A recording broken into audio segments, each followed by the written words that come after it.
Hello friends. आज हम discuss करने वाले हैं ऑर्डर बाय कमांड पर। तो देखिए, आपको स्टूडेंट टेबल का जो पूरा डेटा वो नीचे दिखाई दे रहा है।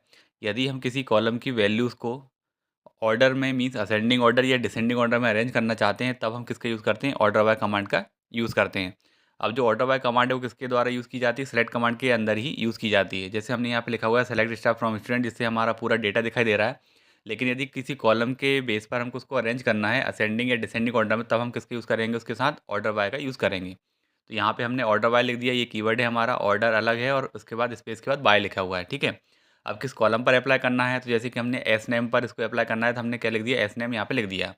अब कॉलम के बाद यहाँ पे दो तरह की वैल्यू दे सकते हैं हम, दो तरह के कीवर्ड दे सकते हैं, असेंडिंग और डिसेंडिंग। असेंडिंग के लिए आपको ए एस सी लिखना है और डिसेंडिंग के लिए आपको डी ई एस सी लिखना है, ठीक है। असेंडिंग का मतलब क्या होगा कि ये ए टू जेड फॉर्म में जमा आएगा, और डिसेंडिंग का मतलब क्या होगा? जेड टू ए, मीन्स उसका रिवर्स में ये जमा देगा, ठीक है। लेकिन यदि हम यहाँ पे असेंडिंग नहीं लिखते, मीन्स ए एस सी नहीं लिखते, तब भी बाय डिफ़ॉल्ट ये किस तरह से अरेंज करता है? हमारा डेटा असेंडिंग ऑर्डर में अरेंज करता है। जैसे कि अभी आप यहाँ पे देख रहे हैं, हमने लिखा ऑर्डर बाय एस नेम, तब एस नेम के बेस पर यहाँ पे डेटा अरेंज कर दिया गया है। अगर हम यहाँ पे लिखते हैं डी एस सी, तो फिर ये डिसेंडिंग ऑर्डर में डेटा को अरेंज कर देगा, ठीक है। तो ये तो हो गया हमारे पास ऑर्डर बाय असेंडिंग या डिसेंडिंग, ठीक है। बाय डिफ़ॉल्ट असेंडिंग ऑर्डर में ही ये अरेंज करता है। अब यहाँ पर हम एक साथ दो कॉलम पर भी इस फॉर्मेट को अप्लाई कर सकते हैं। मीन्स जैसे हमने लिखा ऑर्डर बाय क्लास, अब यहाँ पे हमने इसको रन किया, तो देखिए हमारे पास जो डेटा निकल कर आया, क्या निकल कर आया सेंडिंग में? पहले क्लास में 11 निकल कर आई है, उसके बाद क्लास 12 यहाँ पे निकल कर आई है, ठीक है। क्योंकि अभी हमने क्लास के बेस पर डेटा को अरेंज किया हुआ है। अब क्लास के अंदर मीन्स क्लास के में अगर आप देखें, तो क्लास में 11 दो है, और उसमें क्या लिखा हुआ है? सोहन और प्रदीप यहाँ पे लिखा हुआ है।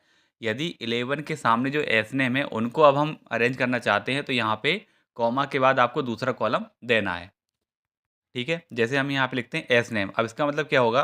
पहले जो ऑर्डर है वो किसका अरेंज होगा? क्लास का अरेंज होगा, और क्लास के अंदर अब जितनी भी उसके सामने जो रिकॉर्ड है, जो वैल्यूज़ हैं, वो अरेंज होंगे, ठीक है। तो अब यहाँ पे देखिए, प्रदीप पहले हो गया, सोहन बाद में हो गया, और 12 के सामने जितने भी हैं वो भी आपके असेंडिंग ऑर्डर में अरेंज हुए हैं। पहले महेश है, फिर राम है, फिर सुरेश है और संदीप है।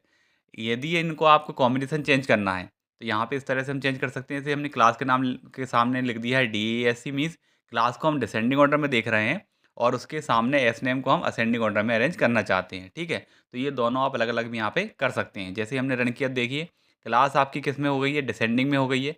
अब क्लास में जितनी भी 12 है, उसके सामने जो एस नेम आपको दिखाई दे रहा है, वो सारा का सारा किस फॉर्म में रहेगा? असेंडिंग ऑर्डर में रहेगा, ठीक है।